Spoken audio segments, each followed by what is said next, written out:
Hi everyone, today I'm going to show you my first experiment with the engraving tip. I'm using a piece of acrylic mirror. It's 2mm thick and 70mm wide. If you're going to import my SVG to have a go at this, make sure that you lock the padlock before you resize it to keep the proportion, and then just set the diameter to whatever size you'd like to use. I need to ungroup in my design space before I can attach all the lines.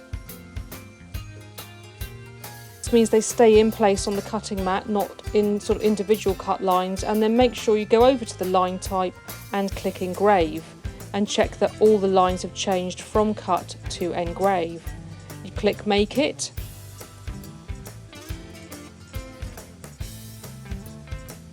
Make sure that it says engrave.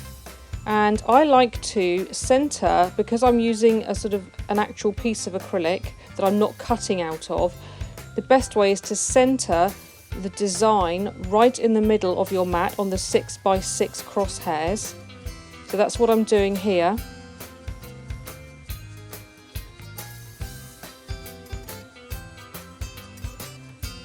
Making sure that my design is exactly central.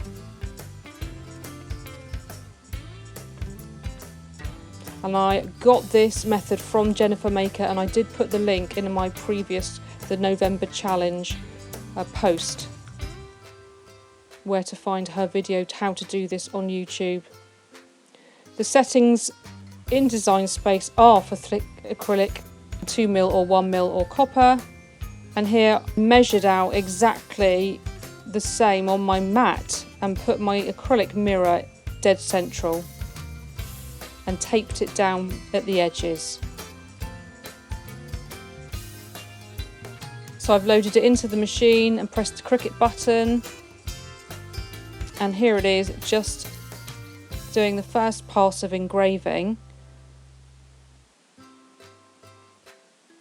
It's very difficult to see because it's under the housing, so I've sped this bit up, and little bits of the acrylic come off like swarf, but it doesn't seem to affect the cutting or the finish of it in the end.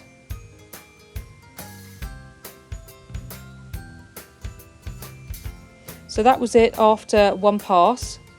I took it off the mat and used some glass cleaner and a cloth to polish it up, and I think it came out really well.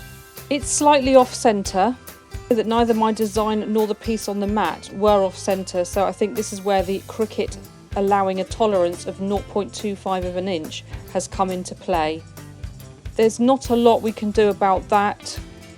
I could always engrave it and then cut the circle down, but I'd have some saw marks to polish out then.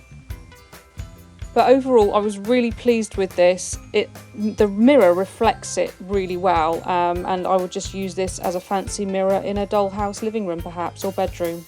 Also, it would make a really interesting tabletop. I've got to say the hardest part of this was getting the engraving tip out of the packaging.